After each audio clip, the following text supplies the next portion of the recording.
is the PKF Texas Entrepreneurs Playbook. I'm Jen Lemansky, and I'm back again with Miriam Rouziek, an audit manager and one of the faces of the PKF Texas SEC team. Miriam, welcome back to the Playbook. Thanks for having me, Jen. So we've been talking a little bit about PCAOB, which is the Public Company Accounting Oversight Board, and we've been talking about some changes that they've had. But what inspection trends are you seeing?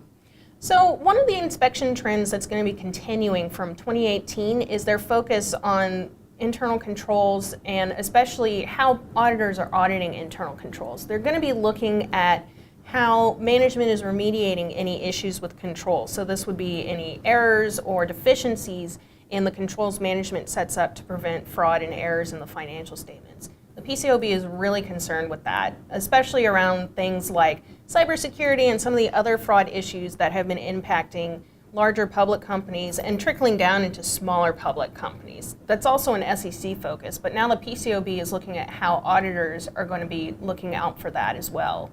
One of the other things that the PCAOB is looking at is how auditors use a specialist. A lot of times a company will use a specialist, such as a reserve engineer or a valuation specialist, as part of their procedures in coming up with a value for their assets.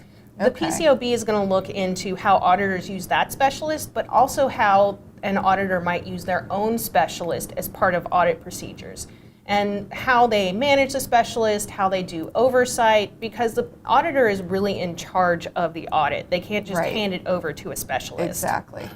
So anything else that's coming up? One of the other things that's going to come up is new inspections where they're looking at how CPA firms have a quality control system.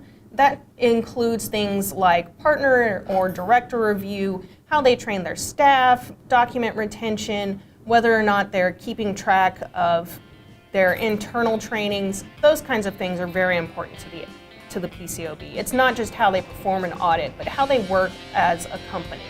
Perfect. We'll get you back to talk a little bit more about that soon. Great. For more about this topic, visit pkftexas.com/SEC Desk. This has been another Thought Leader production brought to you by PKF Texas, the Entrepreneurs Playbook. Tune in next week for another chapter.